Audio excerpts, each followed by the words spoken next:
খামেনির মৃত্যুর 4 মাসেরও বেশি সময় পর 9 জুলাই তার দাফনের প্রস্তুতি নিচ্ছে তেহরান। দীর্ঘ এ সময় খামেনির মরদেহ কিভাবে সংরক্ষণ করা হয়েছে তা নিয়ে প্রশ্ন উঠেছে। জর্জ ওয়াশিংটন প্রোগ্রামের চরমপন্থা বিষয়ক ও সন্ত্রাসবাদ বিরোধী বিশেষজ্ঞ doctor Mohammad Omar Fox News ডিজিটালকে বলেন, মরদেহ রাসায়নিকভাবে সংরক্ষণ নয়, বরং শীতলীকরণ ব্যবস্থায় রাখা হয়েছে বলেই প্রায় নিশ্চিত। ইসলামের রাসায়নিক পদ্ধতিতে সংরক্ষণ নিষিদ্ধ। ভিন্ন পরিস্থিতিতে শিয়া আইনে দাফন বিলম্বিত করা ও শীতলীকরণের মাধ্যমে মরদেহ সংরক্ষণের অনুমতি রয়েছে। খামেনির শেষ বিদায় অনুষ্ঠানে ব্যাপক জনসমাগমের আহ্বান জানিয়েছেন ইরানের পার্লামেন্ট স্পিকার ও প্রধান আলোচক মোহাম্মদ বাঘের গালিবাফ। কর্মকর্তাদের ধারণা, শেষ বিদায় অনুষ্ঠানে 1,50,00,000 থেকে 2 কোটি মানুষের সমাগম হতে পারে।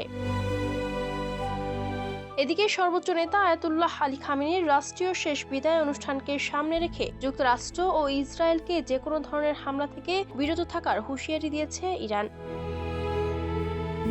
গত 28 ফেব্রুয়ারি মার্কিন সামরিক বাহিনীর বিশেষ অভিযান অপারেশন এপিক ফিউরির আওতায় তেহরানের একটি কম্পাউন্ডে শক্তিশালী বাংকার ব্লাস্টার ক্ষেপণাস্ত্র হামলায় 36 বছর ধরে ইরান শাসন করা 86 বছর বয়সী এই সর্বোচ্চ নেতা নিহত হন। তবে তার মৃত্যুর দীর্ঘ 4 মাস পর এই শেষকৃত্যের আয়োজন নিয়ে আন্তর্জাতিক অঙ্গনে নানা কৌতূহল ও প্রশ্নের জন্ম দিয়েছে। ইরানের শহীদ ফাউন্ডেশনের সাংস্কৃতিক বিষয়ক প্রধান ও খামেনির শেষকৃত্য আয়োজক কমিটির অন্যতম সদস্য ইয়াকুব সোলাইমানি জানিয়েছেন, আগামী শনি ও রোববার তেহরানের ইমাম খোমেনি মুসাল্লায় জনসাধারণের শেষ শ্রদ্ধা নিবেদনের মাধ্যমে কর্মসূচি শুরু হবে। এরপর 6 জুলাই তেহরানে মূল কফিন মিছিল বা জানাজা অনুষ্ঠিত হবে। এরপর শিয়াদের পবিত্র নগরী কোম এবং মাশহাদে পর্যায়ক্রমে জানাজা শেষে ইমাম রেজা আলাইহিসসালামের পবিত্র মাজারে তাকে দাফন করা হবে।